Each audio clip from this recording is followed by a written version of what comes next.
আচ্ছা, তো আমরা অ্যাকাউন্টিং ফার্স্ট পেপারের আর্থিক বিবরণী করতেছি। তো অ্যাকাউন্টিং ফার্স্ট পেপারের আর্থিক বিবরণীগুলো হচ্ছে নন কোম্পানি প্রতিষ্ঠানের জন্য, ওকে, যারা কোম্পানি না, এগুলো এক মালিকানা হয় অথবা অংশীদারি হয়, ক্রয় বিক্রয়মূলক হয় অথবা সেবামূলক হয়, ওকে। তো আমরা যদি দেখি আমাদের কোয়েশ্চেনের মধ্যে ক্রয় আছে, বিক্রয় আছে, প্রারম্ভিক মজুদ আছে, সমাপনী মজুদ আছে, তাহলে আমরা কি বুঝবো বলো তো? আমরা বুঝবো আমাদের এই প্রতিষ্ঠানটা হলো কি ক্রয় বিক্রয়মূলক প্রতিষ্ঠান। আর যদি আমরা দেখি যে আমাদের কোয়েশ্চেনের মধ্যে ক্রয় নাই, বিক্রয় নাই, প্রারম্ভিক মজুদ নাই, সমাপনী মজুদ নাই, তার পরিবর্তে কি আছে? সেবায় আছে। তাহলে আমরা বুঝবো যে আমাদের এই প্রতিষ্ঠানটা হলো সেবামূলক প্রতিষ্ঠান, ওকে। এখন সেবামূলক প্রতিষ্ঠান আর ক্রয় বিক্রয়মূলক প্রতিষ্ঠান, এই দুইটার মধ্যে ডিফারেন্সটা কোথায়? আচ্ছা, ডিফারেন্স হলো আয় বিবরণীতে। কোথায় স্যার? আয় বিবরণীতে। যখন আমরা সেবামূলক প্রতিষ্ঠানের আয় বিবরণী করব, তখন আমরা এক ধাপ আয় বিবরণী করব। কি করব? অর্থাৎ আমরা আয়গুলোকে জাস্ট আয় বলবো, ব্যয়গুলোকে জাস্ট ব্যয় বলবো, মোটায় থেকে মোট ব্যয় বাদ দিয়ে দিব, ওকে। কিন্তু যখন প্রশ্নটা হবে ক্রয় বিক্রয়মূলক প্রতিষ্ঠানের, তখন কিন্তু আমরা এক ধাপ আয় বিবরণী করব না। তখন আমরা কি করব? বিশদ আয় বিবরণী। কি করব? তখন আমরা আয়গুলোকে জাস্ট আয় বলবো না, আয়গুলোকে আমরা বিক্রয় এবং অন্যান্য আয় দুইটা নামে বিভক্ত করব। ব্যয়গুলোকে আমরা জাস্ট ব্যয় বলবো না, বিক্রিত পণ্যের ব্যয়, পরিচালন ব্যয়, অন্যান্য ব্যয়, এই তিনটা গ্রুপে বিভক্ত করব, ওকে। কিন্তু কমন ম্যাটারটা কি? কমন টার্ম হলো সেবামূলক ব্যবসা প্রতিষ্ঠানের আর্থিক অবস্থার বিবরণী যা হবে, ক্রয় বিক্রয়মূলক প্রতিষ্ঠানের আর্থিক অবস্থার বিবরণী সেম হবে, একদম হুবহু সেম, অর্থাৎ কোনো ডিফারেন্স নেই। সম্পদগুলো 4 ভাগে বিভক্ত হবে, তারপরে মূলধন হবে, তারপরে দীর্ঘমেয়াদী দায় হবে, চলতি দায় হবে, ওকে। তাহলে সেবামূলক প্রতিষ্ঠান, ক্রয় বিক্রয়মূলক প্রতিষ্ঠান, এই দুটার মধ্যে ডিফারেন্সটা কোথায়? আয় বিবরণীতে। ডিফারেন্সটা কোথায়? আয় বিবরণীতে। একটা হলো এক ধাপ, আরেকটা কি বিশদ। আর কমন কি? আর্থিক অবস্থার বিবরণীতে। দুটোটাই কি? সেম, ওকে। তো আমরা আজকে যে ম্যাথটা সলভ করতে যাচ্ছি, এটা একটা বোর্ড কোয়েশ্চেন, এবং এই কোয়েশ্চেনের মধ্যে কোথাও কিন্তু তুমি ক্রয় খুঁজে পাবা না, বিক্রয় খুঁজে পাবা না, প্রারম্ভিক মজুদ পাচ্ছ না, সমাপনী মজুদ পাচ্ছ না। তার পরিবর্তে কি দেয়া আছে? সেবা আয় দেয়া আছে, অনুপার্জিত সেবা আয় দেয়া আছে। এই তথ্যগুলোই ইন্ডিকেট করে এটা হলো কি স্যার? সেবামূলক প্রতিষ্ঠান, ওকে।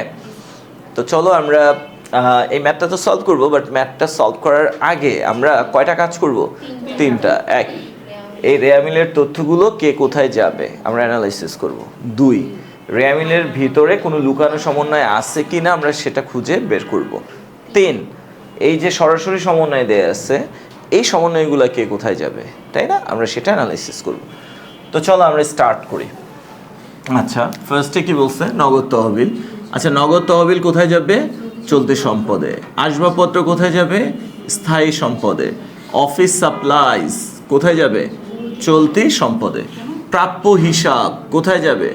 চলতি সম্পদে। দেখো, অফিস সরঞ্জাম স্থায়ী সম্পদ, বাট অফিস সাপ্লাইজ এটা হলো চলতি সম্পদ।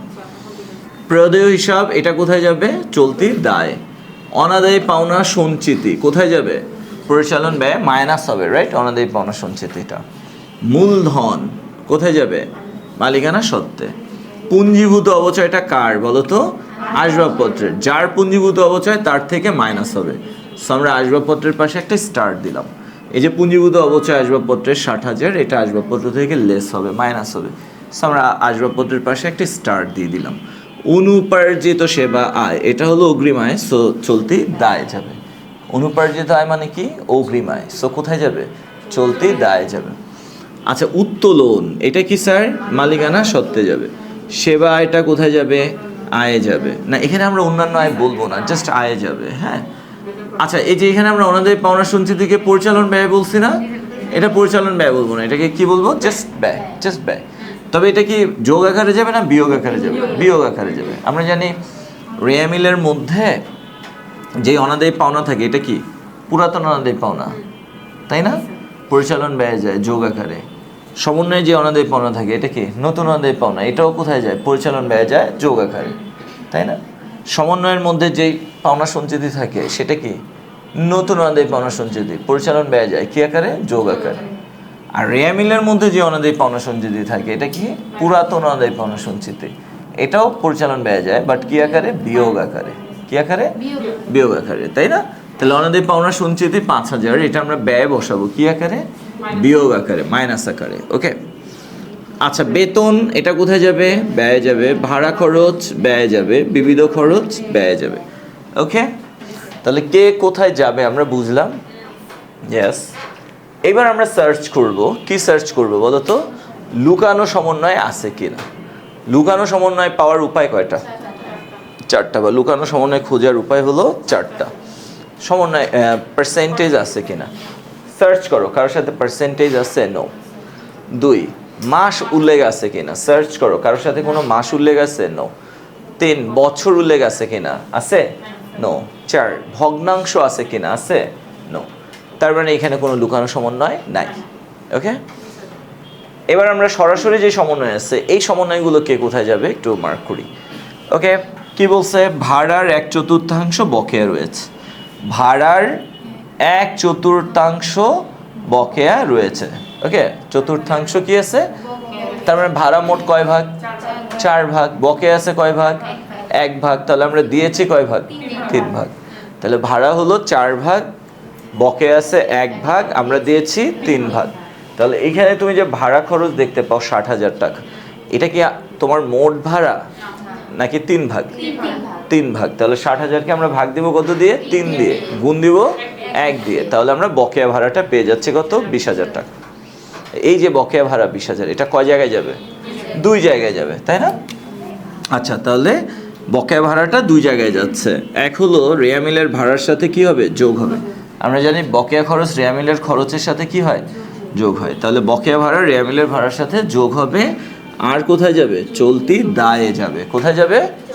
তাহলে বকেয়া ভাড়া 60,000 টাকা, রেয়া মিলের ভাড়া খরচের সাথে কি হবে? সরি, বকেয়া ভাড়া 20,000 টাকা, রেয়া মিলের ভাড়া খরচ 60,000 টাকার সাথে কি হবে? যোগ হবে। আর কোথায় যাবে? চলতি দায় যাবে। 2 বলছে অনুপার্জিত সেবা আয়ের 2/3 অর্জিত হয়েছে। অনুপার্জিত সেবা আয় যা, তার 2/3 কি হয়েছে? অর্জিত হয়েছে। আচ্ছা, অনুপার্জিত সেবা আয় কয় টাকা? 75,000 টাকা। এই 75,000-এর, আচ্ছা অনুপার্জিত সেবা আয় অর্জিত হয়েছে মানে কি? অনুপার্জিত সেবা আয় কমে গেছে, অর্থাৎ সেটা আয় হয়ে গেছে, রাইট? তাহলে অনুপার্জিত সেবা আয় কত টাকা? 75,000 টাকা।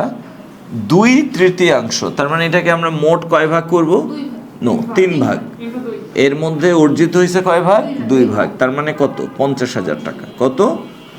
তাহলে আমাদের অনুপার্জিত সেবায় 75,000, এই 75,000-এর 3 ভাগের 2 ভাগ অর্জিত হয়েছে, অর্থাৎ আয় হয়ে গেছে।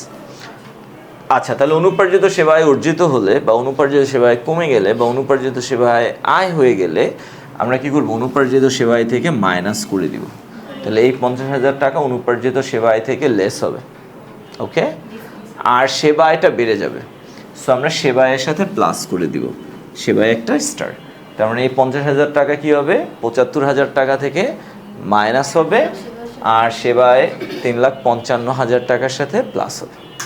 ওকে স্যার, বুঝতে পেরেছ? দেখো, বাকিতে অফিস সাপ্লাইজ ক্রয় 5,000 টাকা হিসাবভুক্ত হয়নি। আমরা ধারে অফিস সাপ্লাইজ ক্রয় করেছিলাম কত? 5,000 টাকা, যেটা হিসাবভুক্ত হয় নাই। তা আমরা যদি বাকিতে অফিস সাপ্লাইজ ক্রয় করি তাহলে কি হচ্ছে? আমার অফিস সাপ্লাইজ বেড়ে যাচ্ছে। তাহলে এই 5,000 টাকা আমরা কি করব? অফিস সাপ্লাইজের সাথে যোগ করে দিব, রাইট? তাহলে অফিস সাপ্লাইজ 30,000, এটার সাথে 5,000 যোগ হয়ে যাবে। সো আমরা অফিস সাপ্লাইজের পাশে একটা স্টার দিলাম। আর যেহেতু এটা আমি ধারে ক্রয় করেছিলাম, দ্যাটস ওয়াই আমার কি হয়েছে? পাওনাদার বেড়ে গেছে।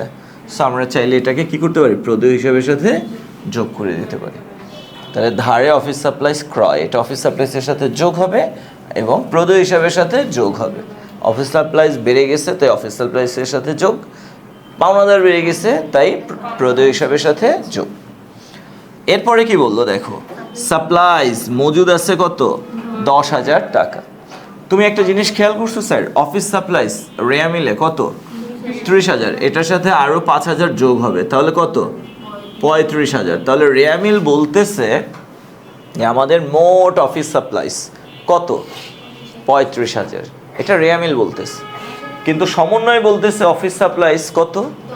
10,000। রেয়া মিলের তথ্যটা হলো পুরনো তথ্য, আর সমন্বয়ের তথ্যটা হলো কি বছর শেষের লেটেস্ট তথ্য, বছর শেষের বা হিসাবকাল শেষের সবচেয়ে লেটেস্ট তথ্যটা হলো কোন তথ্য? এই সমন্বয়ের তথ্য। আর রেয়ামিলের তথ্যটা হলো কি পুরনো তথ্য, আগের তথ্য। তো রেয়ামিল বলতেছে অফিস সাপ্লাইজ কত? 35,000। তার মানে আগে আমাদের অফিস সাপ্লাইজ কত ছিল, কিন্তু বছর শেষে আমাদের হাতে অফিস সাপ্লাইজ আছে কত? তাহলে ছিল 35,000, বাট বছর শেষে এখন আছে কত? 10,000। কি বুঝতে পারছি আমরা? অফিস সাপ্লাইজ কমে গেছে বা অফিস সাপ্লাইজ খরচ হয়ে গেছে, রাইট? কত? 10,000 না, 35,000 না, কত? 25,000। 35,000 ছিল, এখন আছে 10,000। তার মানে অফিস সাপ্লাইজ কমে গেছে কত? 25,000। এই 25,000 টাকা অফিস সাপ্লাইজ খরচ হয়ে গেছে। কি হয়ে গেছে? তাহলে আমরা অফিস সাপ্লাইজ খরচের সাথে যোগ করে দিব। এখানে অফিস সাপ্লাইজ খরচ আছে বা সাপ্লাইজ খরচ আছে না? আচ্ছা, যেহেতু নাই তাহলে আমি এখানে ব লিখে রাখলাম, ব্যয় যাবে।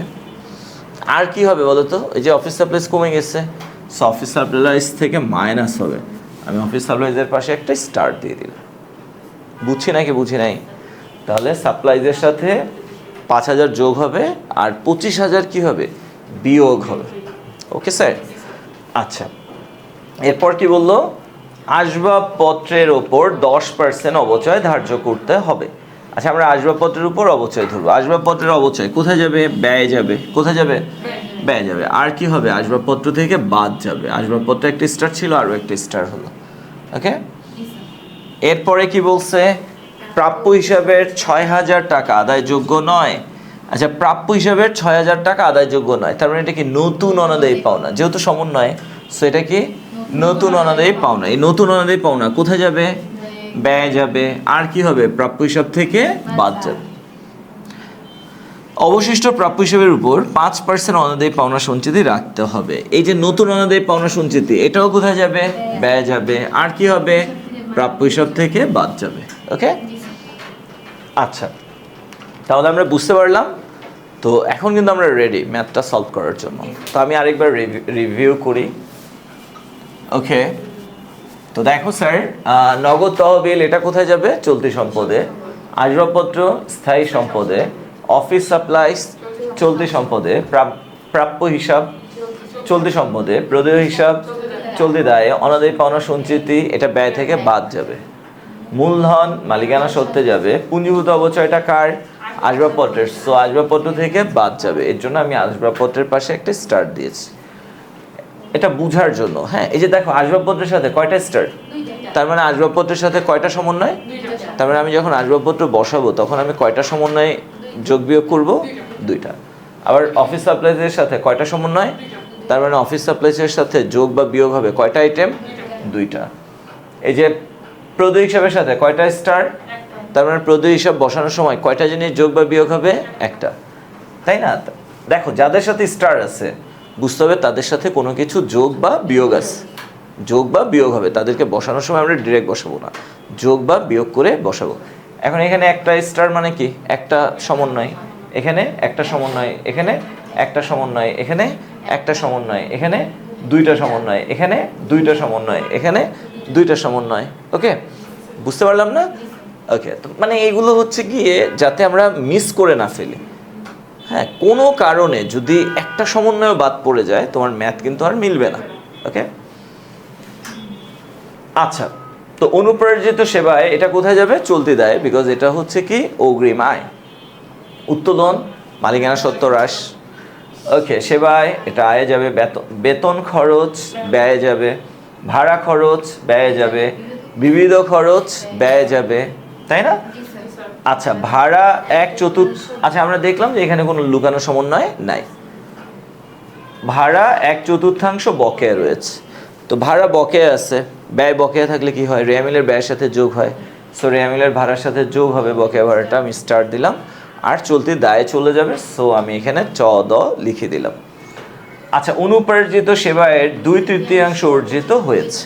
তো অনুপ্রার্জিত সেবায় মানে কি? অগ্রিম সেবায়। অগ্রিম সেবায় অনুপ্রার্জিত হয়েছে মানে কি? অগ্রিম সেবায় কমে গেছে। তো যদি অগ্রিম সেবায় কমে যায় তাহলে সেবা আয়টা বেড়ে যাবে। কে বেড়ে যাবে? সেবায় বেড়ে যাবে। সো সেবায়ের সাথে স্টার দিলাম, যোগ হবে সেবায়ের সাথে।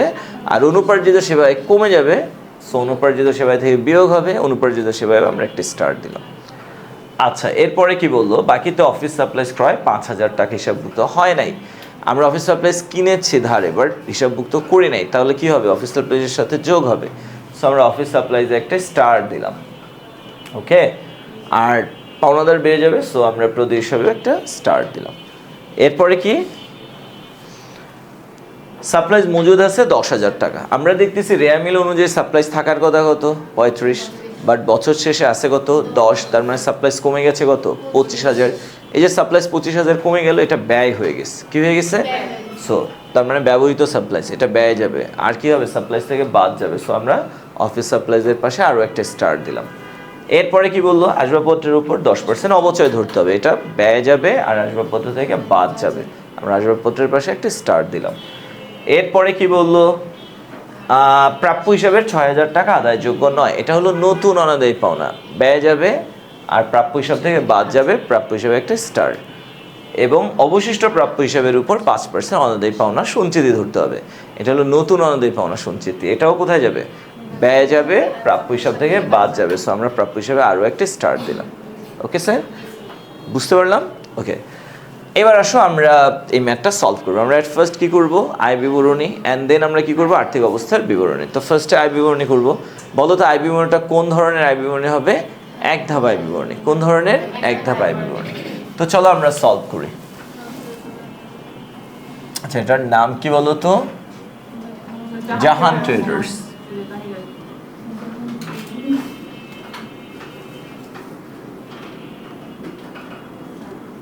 জাহান ট্রেডার্স এর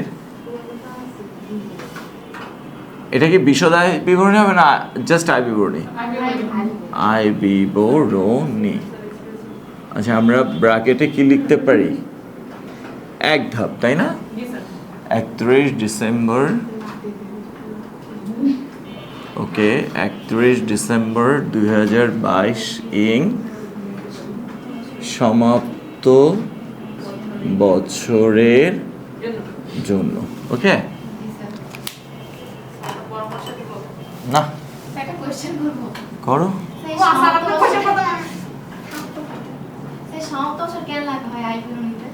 আয় বিবরণীর মধ্যে আমরা সমাপ্ত বছরের জন্য কেন লিখি?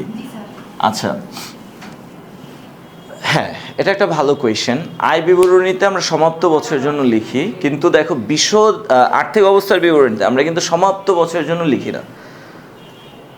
আর্থিক অবস্থার বিবরণী বছরের একটা নির্দিষ্ট দিনে করা হয়, অর্থাৎ 31 ডিসেম্বর এক্স্যাক্ট ওই দিনটাতে, 31 ডিসেম্বর ওই দিনটাতে আমাদের কি পরিমাণ সম্পদ আছে, কি পরিমাণ দায় আছে, কি পরিমাণ মূলধন আছে। আমরা আর্থিক অবস্থার বিবরণীতে এই জিনিসটাই দেখি, সারা বছরের সম্পদ দায় মূলধন দেখে না, জাস্ট এক্স্যাক্ট ওই দিনটার সম্পদ দায় মূলধন কত আমরা সেটা দেখি, বুঝছো? তার মানে আর্থিক অবস্থার বিবরণীর মাধ্যমে আমরা যেই তারিখের আর্থিক অবস্থার বিবরণী করতেছি, ঠিক ওই তারিখের সম্পদ কত, মানে আমাদের ব্যবসায় ঠিক ওই তারিখটাতে কি পরিমাণ সম্পদ আছে, কি পরিমাণ দায় আছে, কি পরিমাণ মূলধন আছে, আমরা তা দেখাচ্ছি। কিন্তু আমরা যেই তারিখে আয় বিবরণী করি, যেমন 31 ডিসেম্বর তারিখে আমরা আয় বিবরণী করতেছি, তো 31 ডিসেম্বর তারিখে আমাদের আয় কত, 31 ডিসেম্বর তারিখে আমাদের ব্যয় কত, আমরা কিন্তু তা দেখাচ্ছি না। আমরা 31 ডিসেম্বর তারিখে আয় বিবরণী করতেছি, বাট আমরা অ্যাকচুয়ালি জানুয়ারির 1 থেকে 31 ডিসেম্বর পর্যন্ত এই পুরো বছরের মোট আয়গুলোকে আমরা এখানে দেখাচ্ছি, পুরো বছরের মোট ব্যয়গুলোকে আমরা এখানে দেখাচ্ছি। এই কারণে আমরা এখানে কি বলি, সমাপ্ত বছরের জন্য কথাটা বলি। তার মানে যদিও আমি 31 ডিসেম্বর তারিখে আয় বিবরণী করতেছি, কিন্তু এক্স্যাক্ট 31 ডিসেম্বর তারিখের আয় বা ব্যয়গুলো আমি দেখাচ্ছি না, আমি একদম হিসাবকালের শুরু থেকে শেষ পর্যন্ত সবগুলো আয় সবগুলো ব্যয়কে আমি দেখাচ্ছি। এই জিনিসটাই বোঝানো হয় সমাপ্ত বছরের জন্য এই কথাটা দ্বারা। ওকে স্যার, কে করছে এই কোয়েশ্চেনটা? স্যার আমার মাথায় আসছিল স্যার, কিন্তু আমি করি। হ্যাঁ হ্যাঁ, গুড কোয়েশ্চেন। আসলে আমাদের প্রবলেম কি জানো, আমরা সবাই ম্যাথ করতে অনেক ভালোবাসি, বাট আমরা শিখতে ভালোবাসি না। এই কোয়েশ্চেনটা আমাকে কেউই কখনো করেনি, আমিও বলি নাই এত কথা বলে লাভ কি। বাট এই যে তাহিরা কিন্তু গোল্ডেন এ প্লাস এবং স্কলারশিপ পাওয়া, এবার বুঝো তাহলে তাহিরা কেন গোল্ডেন পাইছে, কেন বোর্ড স্কলারশিপ পাইছে। এই তাহিরার মাথায় এই সমস্ত চিন্তাভাবনা কাজ করে দেখেই কিন্তু পাইছে, তাই না বলো? ওকে, আমি যে সব কোয়েশ্চেনের স্যার আমি কোশ্চেন করি না, এইজন্য আমি ওই জায়গায় যেতে পারি না, আমার হ্যাঁ। মাথার মধ্যেই রয়ে গেছে। ওইটাই যারা পিছানো তারা এই কারণেই পিছানো, তারা ভয় পায় কোয়েশ্চেন করতে। শোনো, তুমি কোয়েশ্চেন করার পর যদি কোনো টিচার ক্ষেপে যায়, তার মানে হলো ওই টিচার পারে না। সে যে পারে না এই জিনিসটা ঢাকার জন্য সে ক্ষেপে যায়। বিবরণ, টাকা টাকা টাকা, এই কোয়েশ্চেনটা যে করছে উত্তরটা তার কাছে অনেক মানে ইম্পর্টেন্ট মনে হয়েছে, মূল্যবান, এবং এটা যে কত মূল্যবান একটা প্রশ্ন আর উত্তর, এই নলেজটুকু অন্যদের থেকে তোমাকে আলাদা করে দিবে, তাই না বলো? এবং এই কোয়েশ্চেনটা অসংখ্যবার ঢাকা ইউনিভার্সিটির অ্যাডমিশন টেস্টে আসছে। আমি যখন আমি কিন্তু এই কোয়েশ্চেনের উত্তরটা এই অ্যাডমিশন ব্যাচ পড়াইতে গিয়ে শিখি নাই, আমি একাডেমিক ব্যাচ পড়াতে গিয়ে শিখি নাই, আমি অ্যাডমিশন ব্যাচ পড়াতে গিয়ে এই কথাটা শিখছি যে কেন সমাপ্ত বছরের জন্য কোথাও কোথাও লেখা হয়, কেন কোথাও কোথাও সমাপ্ত বছরের জন্য লেখা হয় না। তার মানে যাদের ক্ষেত্রে এই সমাপ্ত বছরের জন্য কথাটা লেখা হবে, বুঝতে হবে তাদের ওই নির্দিষ্ট তারিখের আগ পর্যন্ত যা আছে এভরিথিং এখানে ইনক্লুডেড। আর যাদের ক্ষেত্রে এই কথাটা লেখা থাকবে না, বুঝতে হবে শুধু ওই তারিখের জিনিসগুলো এখানে আসতেছে, তার আগের তারিখের জিনিসগুলো না। ওকে, আচ্ছা আমরা এখানে লিখি আয় সমূহ, এটা যেহেতু এক ধাপ, জি স্যার। ওকে, আয় সমূহ। তো আমরা এখানে কিন্তু আয়গুলোকে আ দ্বারা প্রকাশ করছি। এখন খুঁজো কয়টা আয় আছে। আ লেখা আছে কয়টা দেখো, একটাই লেখা আছে আর নাই। ওকে ঠিক আছে, সেবা আয়। মিডল কলমে। আচ্ছা যেহেতু একটাই, সো এটা মেন কলামে বসার কথা, না। বাট আমরা মেন কলামে বসাবো না, সমন্বয় আছে, তাই মিডল কলামে বসাবো। কত স্যার? 3,55,000। আরও কিছু আয় থাকা উচিত ছিল, ভাড়ায়, তাই না? শিক্ষানবিশ সালামি। ওকে, এরপরে আসো, কয়টা স্টার আছে বলো তো? একটা। কেন আছে? অনুপার্জিত সেবায় অর্জিত হয়েছে, রাইট? তাহলে আমরা এখানে লিখি অনুপার্জিত সেবা আয় অর্জিত হয়েছে, রাইট? অনুপার্জিত সেবা আয় অর্জিত হয়েছে। স্যার অনুপার্জিত সেবা আয় অর্জিত হয়েছে কয় টাকা বলো তো? আচ্ছা দেখো, এইখানে কিন্তু বলছে যে অনুপার্জিত সেবায়ের 2/3 অর্জিত হয়েছে। তাহলে অনুপার্জিত সেবা আয় কয় টাকা? 75,000। এটাকে 3 দিয়ে ভাগ দিব, 2 দিয়ে গুণ দিব, তাহলে 50,000 টাকা হয়। তো আমরা এখানে 50,000 লিখলাম। তো এই দুটাকে যদি আমরা যোগ করি তাহলে কত হয় বলো? 4,05,000 টাকা। ওকে স্যার, এইখান থেকে আমরা বাদ দিব, কি বাদ দিব বলো? ব্যয় সমূহ। গুড, ব্যয় সমূহ আমরা বাদ দিয়ে দিব। তো ব্যয় সমূহ কয়টা ব্যয় আছে? ব্যয়কে আমরা বলতেছি এখানে, রাইট? 1টা 2টা 3টা 4টা 5টা 6টা 7টা 8টা। ও মাই গড, অনেকগুলা। আচ্ছা তবে এই যে সঞ্চিতি রিলেটেডগুলো আমি একটু বলি। এই 8টার মধ্যে সঞ্চিতি রিলেটেড আছে না? আচ্ছা আমরা সঞ্চিতি রিলেটেডটা চাইলে আগে করতে পারি। সঞ্চিতি রিলেটেড যেটা, এটা আমরা কিভাবে লিখি দেখো। ফার্স্টে আমরা কি লিখি? পুরাতন অনাদায়ী পাওনা, তাই না? এই প্লিজ কথা না, ফার্স্টে কি লিখি? এটার সাথে আমরা যোগ করি কি? নতুন অনাদায়ী পাওনা। তারপরে যোগ করি কি? নতুন অনাদায়ী পাওনা সঞ্চিতি। সবার শেষে মাইনাস করি কাকে? পুরাতন অনাদায়ী পাওনা। এই ফরম্যাটটা আমরা ফলো করি না? এখন এই ফরম্যাটে টোটাল কয়টা আইটেম আছে? কিন্তু আমাদের কোয়েশ্চেনে আছে কয়টা? 3টা। নাই কে? পুরাতন অনাদায়ী পাওনা নাই। কে নাই? পুরাতন অনাদায়ী পাওনাটা নাই। তাহলে আমরা শুরু করব কোত্থেকে?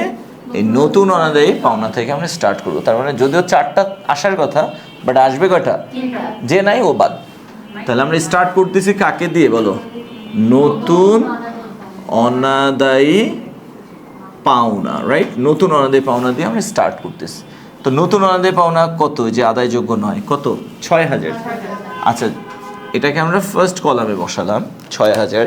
ওকে, নতুন অনাদায়ী পাওনা 6,000। এবার আমরা যোগ করব কি বলো? নতুন অনাদায়ী পাওনা সঞ্চিতি। নতুন অনাদায়ী পাওনা সঞ্চিতি যোগ করব। তো নতুন অনাদায়ী পাওনা সঞ্চিতি কি টাকা না পার্সেন্ট? টাকা থাকলে ভালো হইতো, পার্সেন্ট দেয়া আছে। তো পার্সেন্টটা কার উপর ধরতে হবে? নিট প্রাপ্য হিসাবের উপর। কার উপর? নিট প্রাপ্য হিসাবের উপর। এখানে প্রাপ্য হিসাব কত? 1,25,000। 1,25,000 এটা হলো প্রাপ্য হিসাব। এখান থেকে আমরা নতুন সঞ্চিতি নতুন আমাদের পাওনা 60,000 6,000 কি করব?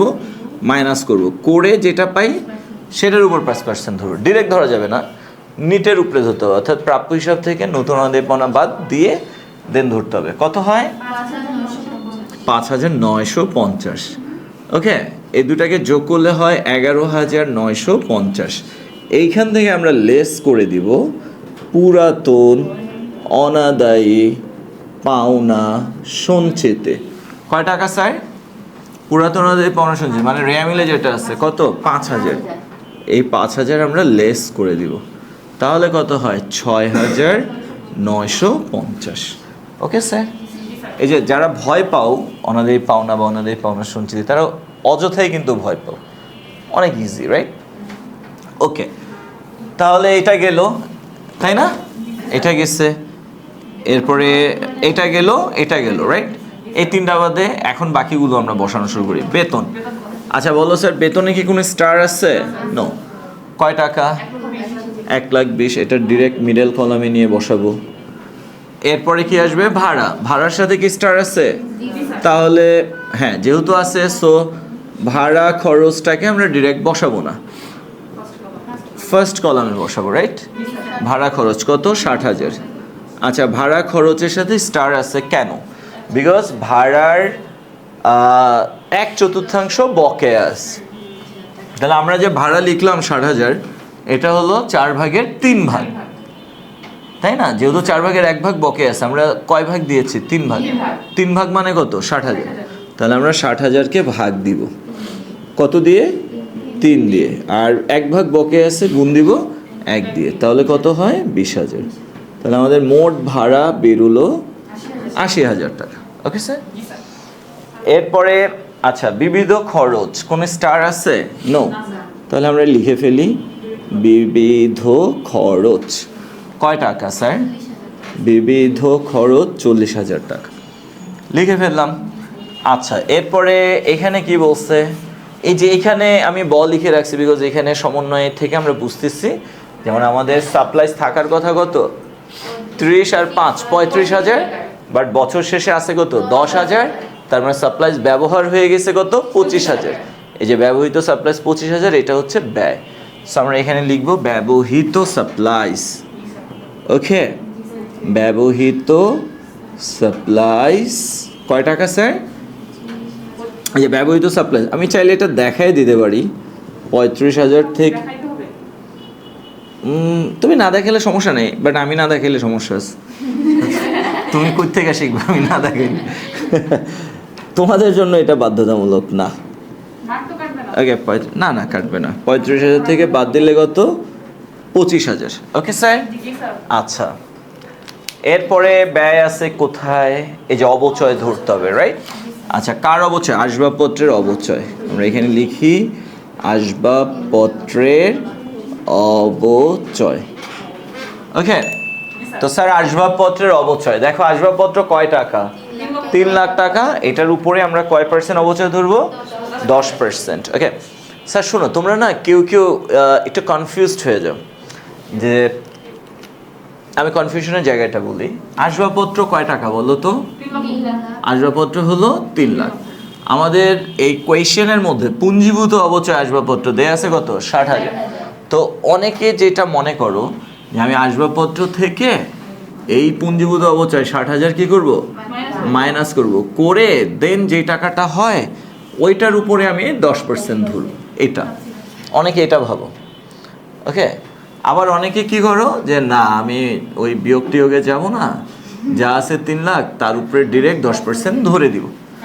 আচ্ছা স্যার, এখানে আমরা কয়ভাবে অবচয় ধরলাম? 2 ভাবে।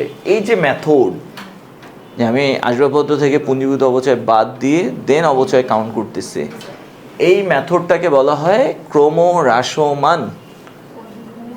ক্রমহ্রাসমান পদ্ধতি। অবচয় ধার্যের কোন পদ্ধতি?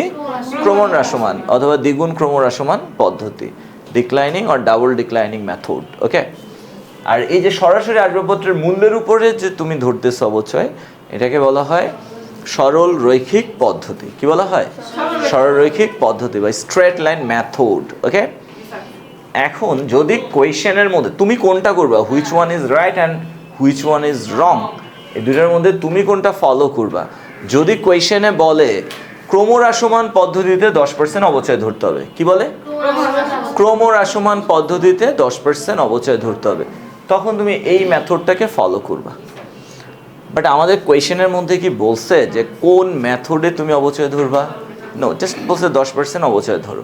তো কিছুই যেহেতু মেনশন করে নাই which method should we apply, so আমরা কি করব, স্ট্রেট লাইন মেথডটাকে ফলো করবো বা সরলরৈখিক মেথডটাকে ফলো করবো। দ্যাটস ওয়াই আমরা ডিরেক্ট আসবাবপত্রের যে ভ্যালু ওইটার উপরেই অবচয় ধরবো। ওকে স্যার, কনফিউশনে কিছু আছে? নো। তাহলে আমরা আসবাবপত্রের অবচয় ধরতেছি কত স্যার? কত? 3 লাখের 10%, কত হয়? 30,000 টাকা। কত স্যার? 30,000। ওকে, আর কি আছে ব্যয়? না। তো দেখো আমরা কয়টা পেলাম ব্যয়? 1 2 3 4 5 5 6 7 8 হয়েছে? ওকে, এই যে 1 2 3 4 5 6 7 8। ওকে, কেউ কিন্তু মিসিং নাই, তার মানে আমাদের ম্যাথটা হবে। আচ্ছা, তো আমরা যদি এগুলোকে যোগ করি কত হয়? সবগুলো ব্যয়কে যোগ করলে 6,950 যোগ 1,20,000 যোগ 80,000 যোগ 4 লাখ যোগ 25,000 যোগ 30,000, টোটাল কত হয়? 3,01,950। এটা হলো কি মোট ব্যয়। এটা কি স্যার? মোট ব্যয়। তাহলে আমাদের মোট আয় 4,05,000 মাইনাস মোট ব্যয় 3,01,950, কত হয়? 1,03,050। 1,03,050। আমরা এটাকে ক্লোজ করে দিব, তাই না বলো? ওকে, আমাদের ম্যাথটা এখানেই শেষ এবং এটার নাম কি দিব? নেট মুনাফা। ওকে, ফার্স্ট পেপারের ম্যাথগুলোতে কখনো ট্যাক্স দেয় না, সো এই নেট মুনাফাতেই ক্লোজ। বাট সেকেন্ড পেপারের কিছু কিছু ম্যাথে ট্যাক্স দিয়ে দেয়, তখন আমরা এটাকে কি বলি জানো? কর পূর্ব নেট মুনাফা। এখান থেকে আবার আমরা কর বাদ দিয়ে দিই, তারপরে কি পাই? কর পরবর্তী নেট মুনাফা। বাট এগুলো সেকেন্ড পেপারে, ফার্স্ট পেপারে দেয় না। ওকে, তাহলে আমরা কি বুঝতে পারলাম এই ম্যাথটা কি অনেক কঠিন লাগছে না যথেষ্ট ইজি? যথেষ্ট ইজি, তাই না? আমরা যে বেসিকগুলো শিখেছি তার আলোকে খুব সহজে এই ম্যাথটা সলভ করা যাচ্ছে। এবার আমরা কি করব? আর্থিক অবস্থার বিবরণী। আমরা ঘরটা এঁকে ফেলি। কি নাম বলো? জাহান ট্রেডার্স, রাইট? আচ্ছা, জাহান ট্রেডার্স এর আর্থিক অবস্থার বিবরণী। জাহান ট্রেডার্সের আর্থিক অবস্থার বিবরণী 31 ডিসেম্বর 2022 ইং। ওকে, এখানে কি আমরা সমাপ্ত বছর লিখছি? না, কেন বলো তো? কারণ আমরা এক্স্যাক্ট 2022 সালের 31 ডিসেম্বরে আমাদের যে সম্পদ দায় মূলধন আমরা ওইগুলোই এখানে বসবো।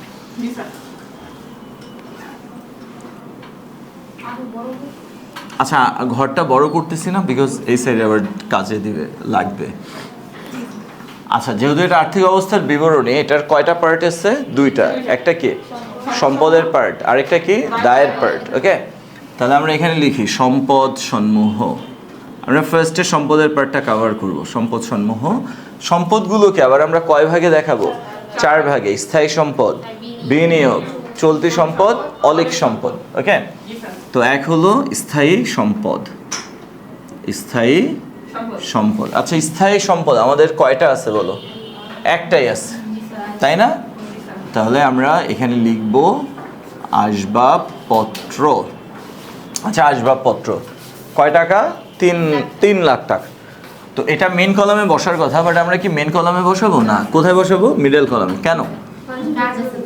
কারণ যোগ বিয়োগ আছে, সমন্বয় আছে। তাহলে আমরা এখানে লিখলাম 3 লাখ। আচ্ছা, যদিও এখানে দুইটা স্টার আছে, বাট আমরা একসাথে কাজটা করে ফেলবো। দুইটা স্টার কেন আছে বলো তো? কারণ দুইটা পুঞ্জীভূত অবচয় আছে, যে পুঞ্জীভূত অবচয় 60,000 মাইনাস হবে, আর সমন্বয়ের অবচয়টাও কি হবে? মাইনাস হবে। তো আমি সমন্বয়ের অবচয় আর এই পুঞ্জীভূত অবচয় দুইটাকে একসাথে আমি মাইনাস করে দিতে পারি। ওকে, তো দুইবার মাইনাস না করে আমরা একবারই মাইনাস করে দিব। তাই মাইনাস পুঞ্জীভূত অবচয়, মাইনাস পুঞ্জীভূত অবচয়।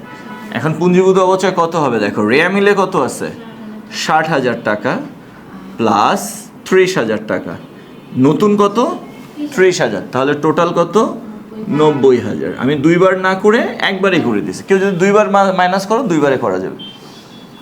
আচ্ছা, তাহলে এখানে কত হয় স্যার, 2,10,000 টাকা হলো। ওকে, তাহলে আমরা স্থায়ী সম্পদের পরিমাণ পেয়ে গেলাম 2,10,000। দুই কি বিনিয়োগ, দুই কি স্যার বিনিয়োগ। আচ্ছা, আমাদের কোয়েশ্চেনে কি বিনিয়োগ আছে? না, ওটা আমরা ডট দিয়ে দিলাম। কেউ এটাকে স্কিপও করতে পারো, লিখবো না তাও হবে, অথবা লিখে ডট দিয়ে দিতে পারো। তিন কি স্যার, চলতি সম্পদ সমূহ, যেহেতু অনেকগুলো আছে না। আচ্ছা, চলতি সম্পদ মানে কি, চ দেখো কয়টা আছে, নগদ তহবিল একটা, এই যে অফিস সাপ্লাইস একটা, এই যে প্রাপ্য হিসাব একটা, কয়টা হলো, তিনটা।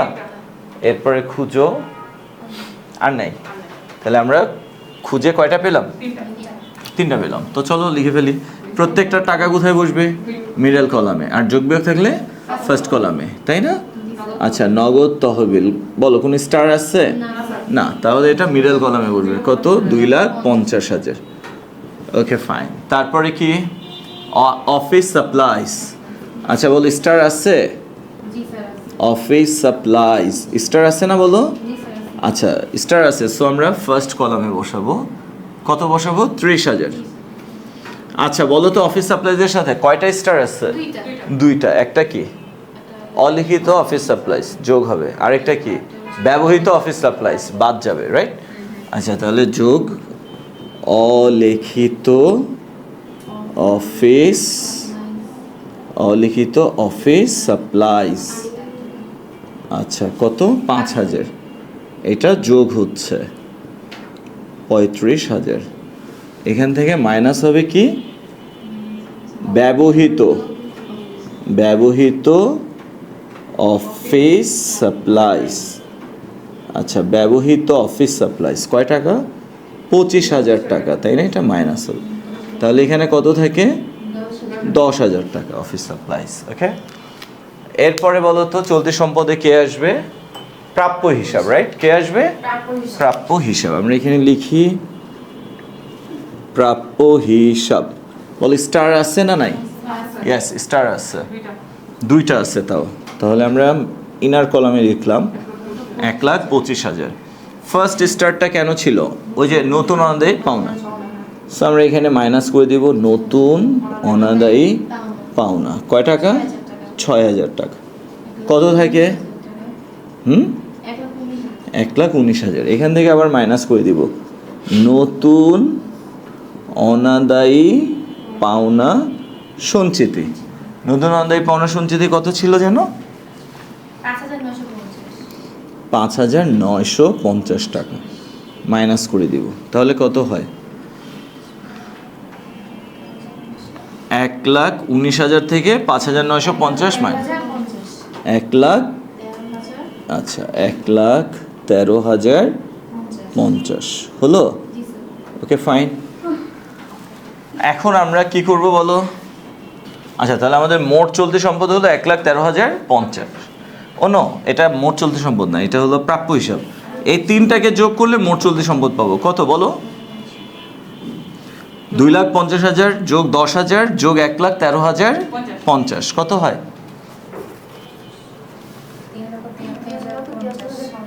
2,50,000 যোগ 10,000 যোগ 1,13,050 ইকুয়াল 3,73,050।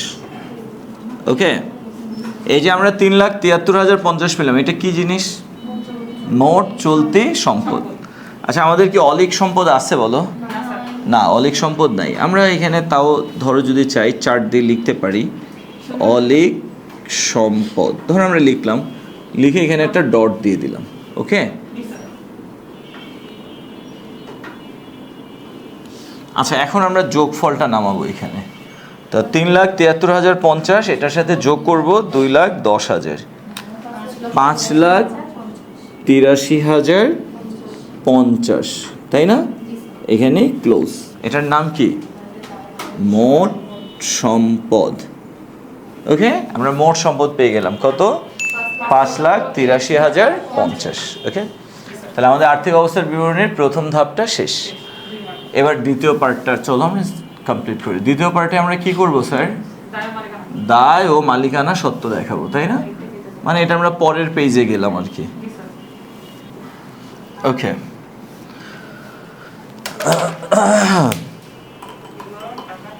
আচ্ছা আমরা এখানে লিখব দায় ও মালিকানা সত্ত্ব। আচ্ছা, দায় ও মালিকানা সত্ত্ব। অ্যাট ফার্স্ট কি? মালিকানা সত্ত্ব। মালিকানা সত্ত্ব। তো মালিকানা সত্ত্ব আমরা স্টার্ট করি কি দিয়ে? মূলধন দিয়ে। ওকে, মাঝের কলামে বসাতে হবে। তো মূলধন কয় টাকা? 4 লাখ টাকা। মূলধন 4 লাখ বসালাম। এটার সাথে আমরা যোগ করব নেট মুনাফা। আমাদের মুনাফা হয়েছে না বলো? ক্ষতি হলে আমরা মাইনাস করতাম, তাই না? আচ্ছা, নেট মুনাফা আমরা যোগ করব। তো আমাদের নেট মুনাফার পরিমাণটা কত? আমরা ওই যে আয় বিবরণী করেছিলাম, তো আয় বিবরণীর মধ্যে আমরা মুনাফা পেয়েছিলাম, তাই না? কত টাকা পেয়েছিলাম? ছবি তুলো নাই? ওকে, তাহলে আমরা নেট মুনাফা পেয়েছিলাম 1,03,050। Okay sir? আচ্ছা, বলো তো আমাদের কোয়েশ্চেন উত্তোলন আছে না নাই? আছে। তাহলে এখন আমরা এই দুটাকে যদি যোগ করি কত হয়? 5,03,050। 4 লাখ আর 1,03,050, 5,03,050। এখান থেকে মাইনাস হবে কি? উত্তোলন। আচ্ছা, মাইনাস উত্তোলন। এই যে উত্তোলন দেওয়া আছে কত? 50,000। তাহলে কত হয়? হ্যাঁ, 4,53,050। এটা হলো সমাপনী মূলধন। সমাপনী মূলধন, আমরা সমাপনী মূলধন পেলাম 4,53,050। ওকে, আচ্ছা এবার 2 কি বসাবো বলো? দীর্ঘমেয়াদী দায়। ওকে ফাইন, দীর্ঘমেয়াদী দায় বসাবো। আচ্ছা বলো, আমাদের এখানে দীর্ঘমেয়াদী দায় কি আছে? না, তাহলে ডট। 3 কি বসাবো? স্বল্প মেয়াদী দায়। স্বল্প মেয়াদী দায়। আচ্ছা, স্বল্প মেয়াদী দায়কে আমরা কি বলতে পারি? চলতি দায়, রাইট? তো এখানে চলতি দায় কয়টা আছে দেখো। 1 প্রদেয় হিসাব, 2 অনুপার্জিত সেবায়, 3 বকেয়া ভাড়া। আর আছে বলো? না, টোটাল কয়টা? 3টা। তাহলে ফার্স্টে আমরা বসাচ্ছি। আচ্ছা, 3টার টাকা কোথায় বসবে? মিডল কলামে। আর যোগ বিয়োগ থাকলে ফার্স্টের কলামে। অনুপার্জিত সেবা আয়। ওকে, আমরা অনুপার্জিত সেবা আয় লিখলাম কত টাকা? 75,000 টাকা। যেহেতু স্টার আছে ফার্স্ট কলামে বসালাম। এখন মাইনাস হবে কি বলো? অনুপার্জিত সেবায় 75,000 থেকে মাইনাস করতে হবে অর্জিত। হ্যাঁ, অর্জিত সেবায়। সেবায় অর্জিত হয়েছে কত? 50,000। মাইনাস যদি করি তাহলে হবে কত? 25,000 টাকা। ওকে, অ্যান্ড দেন আমরা কি বসাবো? অনুপার্জিত সেবায় তো বসালাম। এরপরে চলতি দায়িত্বে কি বসাবো? বকেয়া ভাড়া। বকেয়া ভাড়া। আচ্ছা, বকেয়া ভাড়া খরচ বা প্রদেয় ভাড়া খরচ, তাই না? কত বসবে বলো? 20,000। অ্যান্ড দেন কি বসবে? ওহো, আমরা ফার্স্টে প্রদেয় হিসাবটাই তো বসাইনি। আচ্ছা, সমস্যা নেই, বসিয়ে দিই। প্রদেয় হিসাবে তো স্টার আছে, তাই না? আচ্ছা, তাহলে প্রদেয় হিসাব কয় টাকা বলো? 80,000 টাকা আমরা ফার্স্টের কলামে বসালাম। প্রদেয় হিসাব 80,000। তো প্রদেয় হিসাবের সাথে স্টার আছে কেন? কারণ যে আমরা ধারে সাপ্লাইজ ক্রয় করেছিলাম, তো ওইটা আমরা যোগ করে দেব। ধারে সাপ্লাইজ ক্রয়। আচ্ছা, ধারে সাপ্লাইজ ক্রয় কয় টাকা? আচ্ছা, এ তো হালকা হয়ে যাচ্ছে কেন? কত? 5,000, রাইট? তাহলে হলো কত? 85,000 টাকা। ওকে, এখন যদি আমরা তিনোটাকে যোগ করে দিই তাহলে কি পাবো? কত? 1,30,000, 1,30,000 পেলাম। এই যে 1,30,000, এটা কি জিনিস? ওই যে এটার মোট স্বল্পমেয়াদী দায়। এটা কি মোট স্বল্পমেয়াদী দায়। এখন আমরা কি করব বলো? এখন আমরা সমাপনী মূলধন আর মোট স্বল্পমেয়াদী দায় যোগ করব। 5,83,050 ক্লোজ। হ্যাঁ, এটার নাম হলো কি স্যার? মোট দায় ও মালিকানা সত্ত্ব। আচ্ছা, মোট দায় ও মালিকানা সত্ত্ব 5,83,050। আমাদের মোট সম্পদ কত ছিল? 5,83,050। মিলছে দুই সাইড? ওকে, তার মানে আমাদের ম্যাথটা হয়ে গেছে। ওকে, আচ্ছা তাহলে এখানেই শেষ।